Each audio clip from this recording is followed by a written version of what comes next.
depuis tout petit, il y avait quelque chose qui me fascinait un petit peu, c'était de voir que deux personnes différentes, qui sont pour autant dans la même situation extérieure, parfois tu vas en avoir une qui va être profondément épanouie, constructive, optimiste, et puis l'autre en fait qui va être dans un mal-être, qui va potentiellement même dans une attitude un petit peu destructive pour elle, éventuellement pour son environnement.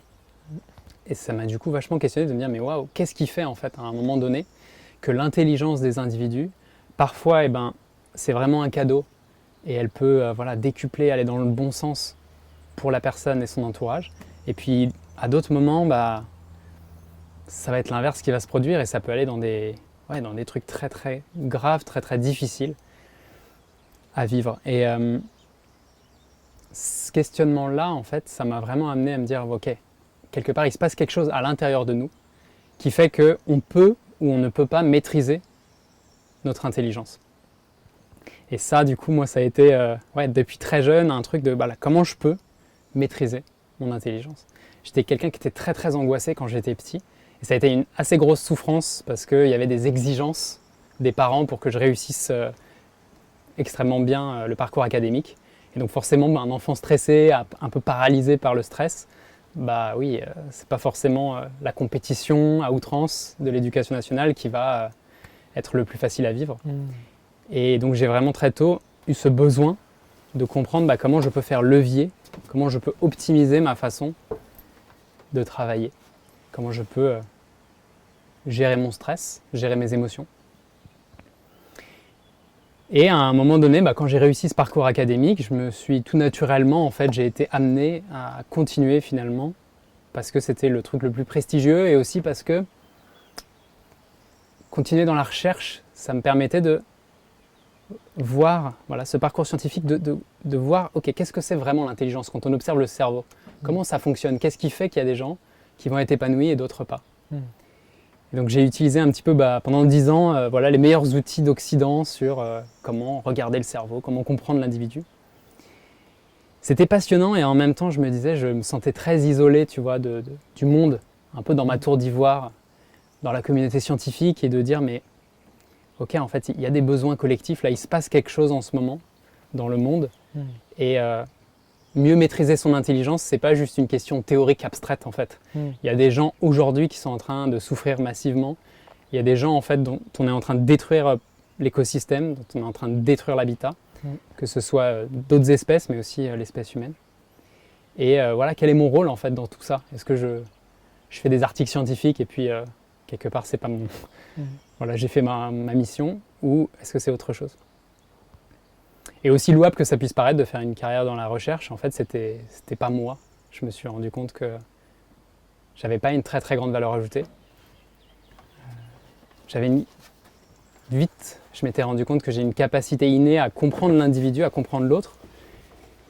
Et du coup, je me suis dit, ok, comment je peux faire moi pour continuer ce parcours de développement personnel? Comment je peux faire moi pour mieux gérer mes émotions, pour développer mes capacités attentionnelle, ma capacité à comprendre l'autre, et puis à un moment donné, comment je peux faire pour transmettre ça, pour aider l'autre à se révéler en fait, aider l'autre à se déployer. Et à ce moment-là, j'ai décidé que j'allais quitter la recherche et que j'allais commencer à accompagner des gens, et j'ai développé tout un tas d'outils assez puissants qui permettent justement de décupler la vitesse à laquelle les gens prennent conscience de qui ils sont vraiment. Qu'est-ce qui a du sens pour eux? Et finalement, mon parcours de rupture avec la recherche académique, ça m'a permis de témoigner de cette possibilité à un moment donné pour eux aussi, de faire cette transition, de faire ce qui a réellement du sens. Et donc j'ai commencé à accompagner tout un tas d'entrepreneurs, et ça peut aller de un entrepreneur qui travaille seul à quelqu'un qui dirigeait 500 personnes en France.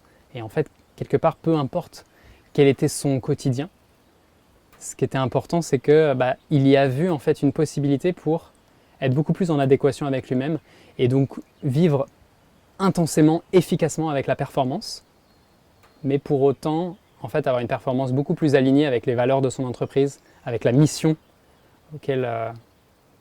pour laquelle il se battait au quotidien.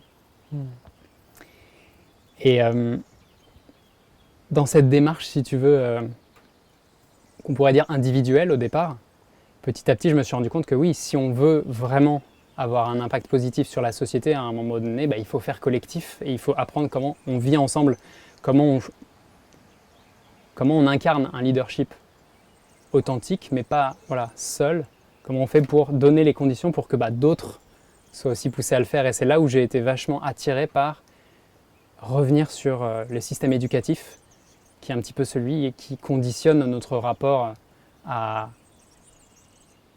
au leadership en fait, notre rapport à notre pouvoir intérieur. Et c'est là où j'ai fait ta connaissance. J'ai vu qu'il y avait quelqu'un qui créait des écoles complètement différentes des autres. Et ça m'a intrigué. Je me suis dit, waouh, comment c'est possible en fait que ce truc marche. Et puis en creusant ces discussions avec toi, je me suis rendu compte que oui, en fait, il y avait des systèmes innovants, notamment celui de l'école dynamique, qui permettaient de laisser émerger en fait quelque chose de différent, de laisser émerger les initiatives, de ne pas avoir une hiérarchie trop descendante. Donc j'ai commencé à utiliser tout un tas d'outils de ce type et que je les ai transférés dans des contextes beaucoup plus entrepreneuriaux et en lien avec le monde du travail. Dans notre duo, du coup, je vois quelque chose de diablement pertinent pour questionner ce qu'est le leadership et le partager avec les gens qui s'intéresseraient à notre parcours et ce qu'on a à dire là-dessus. Et il y a des choses que je vois en commun entre nous deux et des choses qui sont très différentes et complémentaires. Et dans ce que je vois de commun, c'est ce parcours qu'on a eu d'avoir fait de hautes études et d'avoir tous les deux beaucoup employé notre mental et nos capacités intellectuelles pour contribuer à des organisations, toi dans le monde de la recherche, moi dans le monde de la direction générale d'entreprise. En tout cas, il y a ça qu'on a eu avec ce questionnement justement de quelle est une vision plus large de l'humanité et comment employer les ressources personnelles de manière plus intégrale et au service de quelque chose d'autre qu'un objectif de résultat qui est fixé par une organisation. Comment adopter des objectifs personnels qui font plus sens pour moi. Et comment passer de choses assez théoriques, éthérées, abstraites à des choses très concrètes en fait, qui nécessitent notre attention et qui nécessitent qu'on y œuvre directement dans la matière, au contact des gens, et donc toi au contact de personnes qui créent des organisations et qui répondent à des problèmes et à des enjeux bien réels. Et moi, à la différence d'accompagner des personnes comme ça, moi j'incarne plutôt ce genre de personne justement qui va créer des contextes, qui va créer des organisations qui sont, j'ai envie de dire, plus en cohérence avec déjà avec mes valeurs personnelles profondes et plus en cohérence avec le fait de répondre aux problèmes et aux enjeux actuels de notre siècle, quoi. Et ce qui clairement est le fil rouge de mon parcours depuis le début et qui témoigne de ma sensibilité et ma couleur par rapport au leadership, c'est finalement cette question centrale qui est comment est-ce que je fais partie du problème et comment est-ce que je me déconditionne, comment est-ce que je déconstruis tout ce qui a fait que j'ai été amené à faire partie du problème.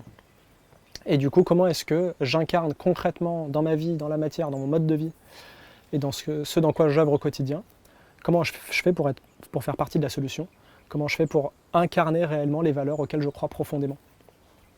Et ce n'est pas une mince affaire que d'incarner les valeurs auxquelles on croit. Il y a tellement de forces qui nous poussent à poursuivre des objectifs qui ne sont pas les nôtres et sur lesquels on n'a pas la main en fait. Et on a tellement été conditionnés à ça, on nous a donné des objectifs depuis qu'on est tout petit, on nous a demandé de suivre telle et telle consigne pendant 15 ans de notre scolarité. Et se dire à un moment donné que je peux me fixer mes propres objectifs, c'est déjà une sacrée déconstruction. Et pour moi, du coup, ce fil rouge, la manière avec laquelle ça s'est manifesté, du coup concrètement dans ma vie, je suis quelqu'un d'assez radical qui fonctionne par des ruptures un peu, un peu brutales et où quand je vis une crise, je suis amené à vraiment prendre le problème de manière très directe et frontale et puis de changer les choses dans ma vie pour y répondre. Et en fait, je suis le genre de personne qui vit, qui a vécu des crises en fait, et qui en a vécu 3 assez grosses sur les 10 dernières années.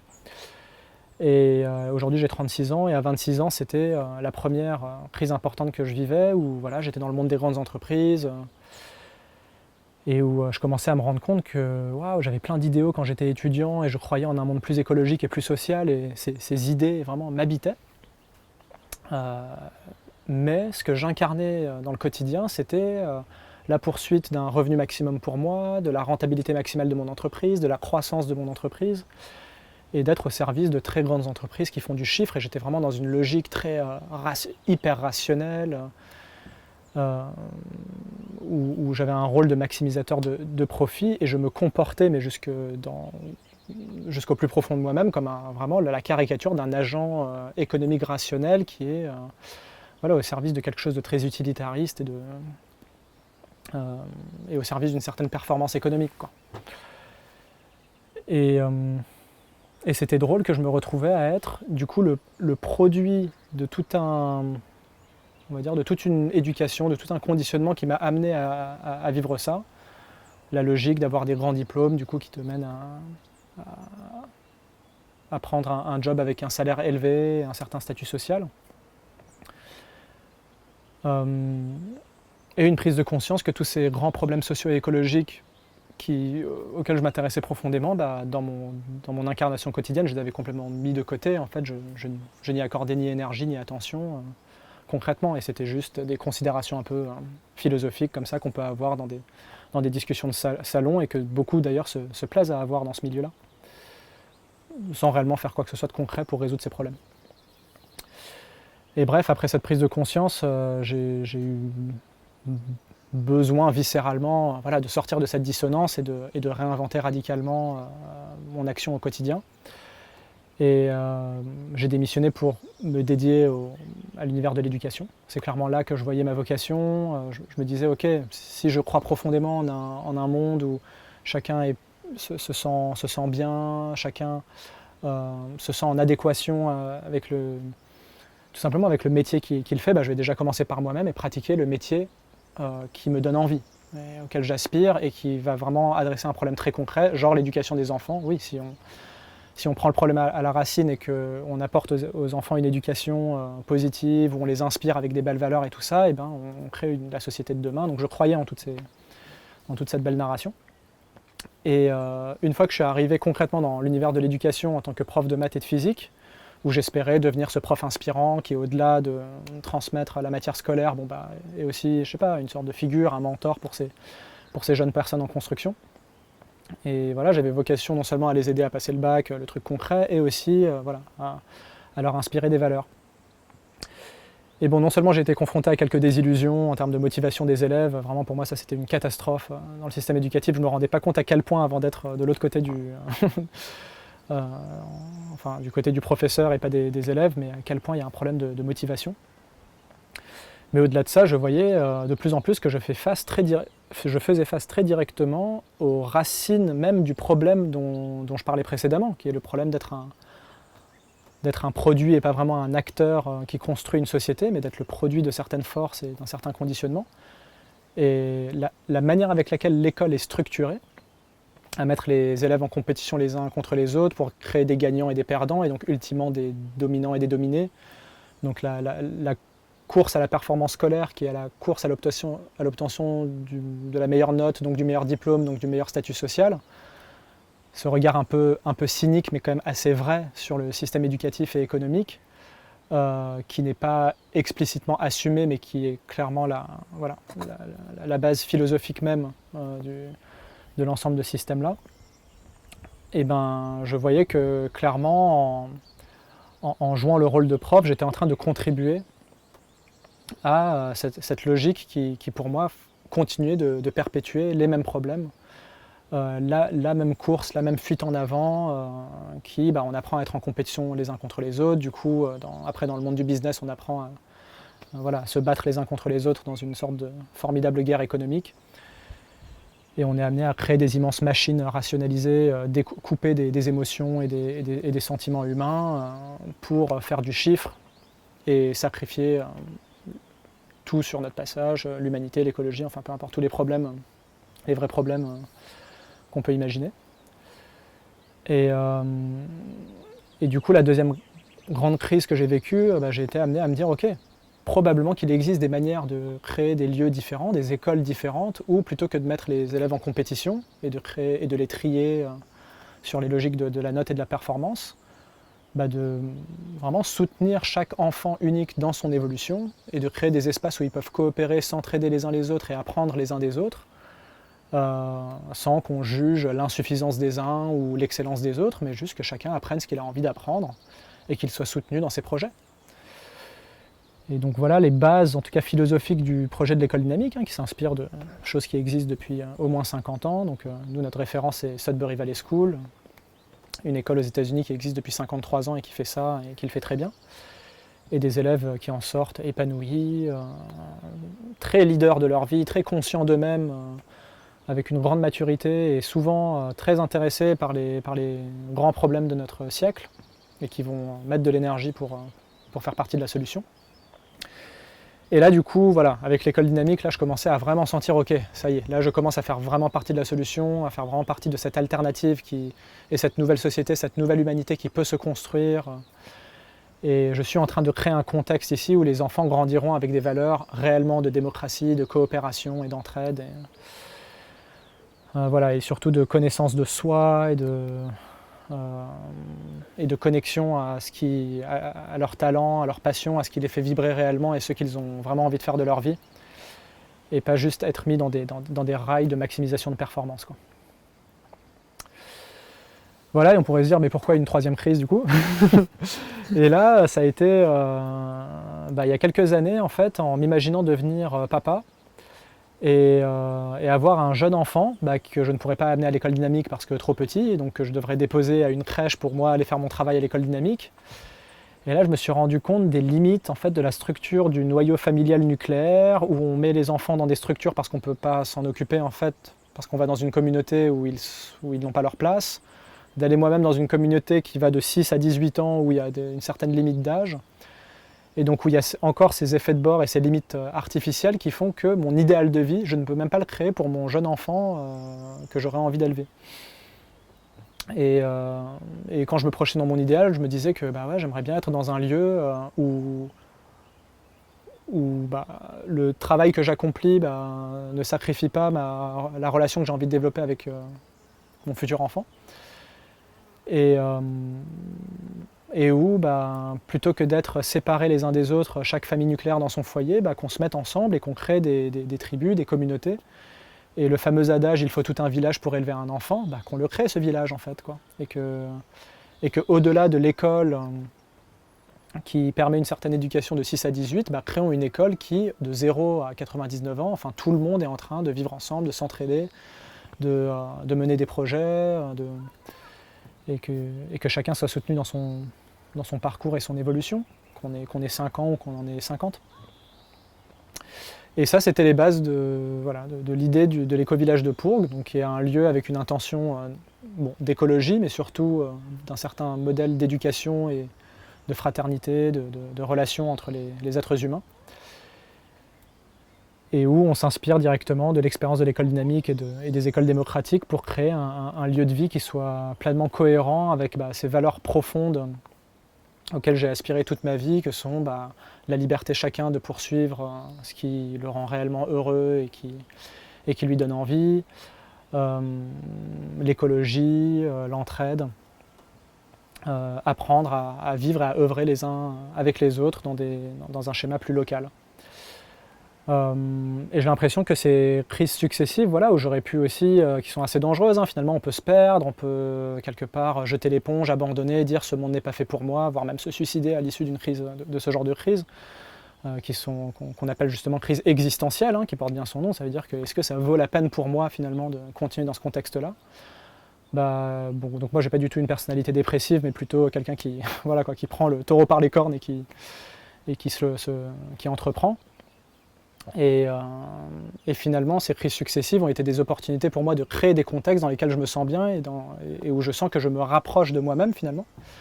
Et c'est là que j'en arrive à ma définition du leadership et à ce que j'aimerais transmettre avec toi dans ce module, Marc, qui est tout ce parcours qui nous amène à mettre en conscience les forces et les conditionnements qui nous ont amenés à nous comporter un peu automatiquement comme le produit d'un certain contexte. Et donc cesser d'être ce produit en remettant en question le contexte et en élaborant, en réinventant sa vie d'une manière ou d'une autre pour se mettre en cohérence avec ses valeurs profondes. Et j'ai l'impression que ce parcours-là, alors ça c'est vraiment le mien et ça m'est personnel et clairement tout le monde n'arrivera pas à la conclusion que vivre en cohérence avec ses valeurs c'est vivre dans un éco-village. Mais j'ai l'intuition que sont très nombreuses les personnes qui se sentent dans cette forme de dissonance dont je parlais au début et qui aspirent à une autre réalité, à un autre mode de vie. Et que se mettre en cohérence et sortir de la dissonance, c'est pas qu'une question juste d'un confort plus grand et tout, mais à mon sens c'est vraiment quelque chose de crucial, même pour la santé psychologique, même pour la santé physique de chaque être humain. Et que tout le phénomène qu'on voit de personnes qui partent en burn-out, de personnes qui se désengagent et qui tombent dans des formes de dépression lourde, ou voire qui attrapent des cancers et ce genre de choses, j'ai l'impression que énormément de ces phénomènes-là sont le résultat de ces dissonances qui mettent l'être humain dans un état de stress presque insupportable pour certains. Et voilà, j'espère toucher des personnes qui partagent aussi cette sensibilité, qui ont ce fort besoin d'intégrité et de cohérence, et qui, à travers ce qu'on va partager ici, trouveront des réponses, trouveront des clés, trouveront en tout cas des choses desquelles ils pourront s'inspirer pour l'appliquer à leur propre vie. Moi, ça me parle énormément ton positionnement sur, voilà, on a été le produit à un moment donné d'un système, et de se réapproprier qui on est réellement et qu'est-ce qu'on a réellement envie de faire. Je pense que c'est primordial parce que voilà, les cadres de la société actuelle, malheureusement, on voit qu'ils sont dissonants par rapport à même la survie de l'espèce en fait. Et donc à un moment donné, s'il n'y a pas assez d'humains qui ont la capacité de se dire mais qu'est-ce que je veux réellement et qui n'ont pas la capacité à un moment de faire bouger ces cadres, voilà, la destinée, elle est évidente. On lit n'importe quel article scientifique sur le changement climatique et on sait à peu près où est-ce qu'on va, quoi. Donc il n'y a plus de surprise dans ce truc-là. Et du coup, moi, je vois effectivement ton parcours comme hyper riche dans ce sens-là, parce que tu as été capable à un moment de dire ok, je change radicalement le cadre. Et qu'est-ce que ça fait en fait quand je fais ça? Donc tu es passé par des crises assez fortes et tout le monde n'est pas obligé de passer par ces phases-là pour aller chercher son leadership authentique. Mais je trouve que c'est un exemple hyper intéressant et donc que je trouve inspirant à partager et voilà, et à accompagner en fait ce leadership, moi, voilà, en étant extérieur à ça, de voir comment tu évolues, comment ça fait évoluer aussi les gens qui sont autour de toi. Et ce rapport à la transmission aussi que tu vas avoir dans cet éco-village, parce que voilà, chacun a la place de devenir leader et de créer en fait et de co-créer cette fameuse coopération dont tu parlais. Ce que je trouve intéressant aussi dans notre approche et dans ce que je vois une vraie complémentarité, c'est que j'ai l'impression qu'on a tous les deux ce changement de posture de dire mais en fait, qu'est-ce qui fait vraiment sens pour moi? Mais sauf que le focus pour toi, ça va être un focus extérieur et de dire ok, en fait, les règles, ce cadre, etc., ça ne me correspond pas en fait. Et donc je vais changer ça. Et à un moment donné, en changeant cette organisation, eh bien, qu'est-ce que ça fait sur moi en fait? Comment je vais évoluer? Et moi, j'ai voilà, le procédé inverse, qui est de dire ce changement de posture, il va me pousser à regarder à l'intérieur de moi et de me dire ok, à un moment donné, pourquoi ça coince à l'intérieur de moi? Comment je peux faire pour fluidifier les choses? Comment je peux faire pour mieux gérer mes émotions? Comment je peux faire pour avoir une meilleure attention, une capacité de résilience plus forte? Et après, en fait, qu'est-ce que ça veut dire? Ce changement intérieur, cette transformation, va à un moment donné faire que l'extérieur changera, mon entourage changera, et le cadre, l'organisation changera. Et donc je trouve que ces deux perspectives, ces deux approches sont extrêmement complémentaires. Et je trouve ça super beau en fait que cette formation-là qu'on propose, elle se trouve finalement au croisement de ces deux possibilités. Et que voilà, en fait, moi je vois toute la cohérence en fait de ce que tu proposes et ça m'inspire pour aller aussi transmettre des nouvelles façons de travailler dans les entreprises. Et peut-être que toi, dans certains outils que je peux avoir de développement, de transformation personnelle, à un moment donné, pourquoi pas de les partager dans l'éco-village aussi. Donc j'y vois vraiment une synergie.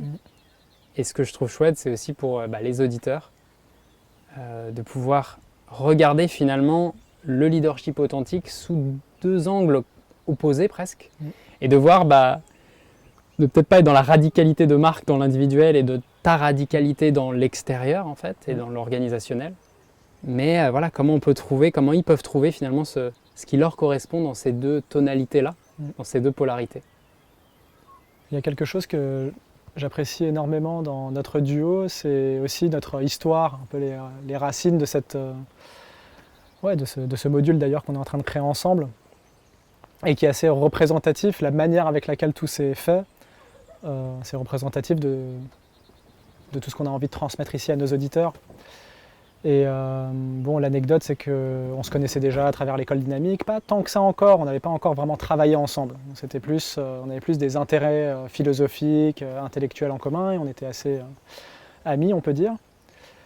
Et il y a un moment donné, à l'occasion de ces rencontres régulières qu'on pouvait avoir, il y a eu une rencontre assez particulière qu'on a vécue où on a senti quelque part dans nos tripes tous les deux quelque chose de puissant et qui était très intuitif, où il y avait une évidence que en fait il y a quelque chose à faire toi et moi dans le domaine de l'accompagnement, du développement personnel de chacun, de prendre le pouvoir sur sa vie, du leadership. Il y a quelque chose autour de ce domaine-là où c'est évident qu'on va faire quelque chose ensemble. Et c'était comme si la première pierre était déjà posée. On savait après qu'on allait avoir un beau parcours d'essais, erreurs, d'expérimentation, de prototypage de différents trucs et à la fin de créer quelque chose ensemble à partager au monde. Et c'est un peu ce genre de magie que j'aimerais bien qu'on transmette, la magie de la création de ce duo. C'est aussi la magie de l'émergence du leadership en un individu. Et la manière avec laquelle notre duo a émergé, c'était pas le schéma de deux cerveaux qui se mettent ensemble et de manière rationnelle qui disent tiens, on pourrait peut-être gagner de l'argent ensemble et créer un business et je sais pas, fabriquer tel produit et du coup commencer à faire un planning et se donner des objectifs depuis clairement une réflexion très mentale. Et justement, une des invitations qu'on va faire à nos auditeurs pendant tout ce parcours, c'est d'employer leur mental, qui est un outil très puissant, mais pas que, et de passer par différents canaux pour sonder ce qui est juste pour eux, pour les prochaines étapes dans leur vie. Et je trouve que ce que j'apprécie dans l'anecdote de création de notre duo, c'est que, encore une fois, le contenu qu'on partage est en cohérence avec le comment et la forme avec laquelle tout s'est fait et la manière avec laquelle on le partage aussi. Et donc une fois de plus, je suis assez enthousiaste pour ce qui suit. Trop bien. Bravo les gars. Trop cool.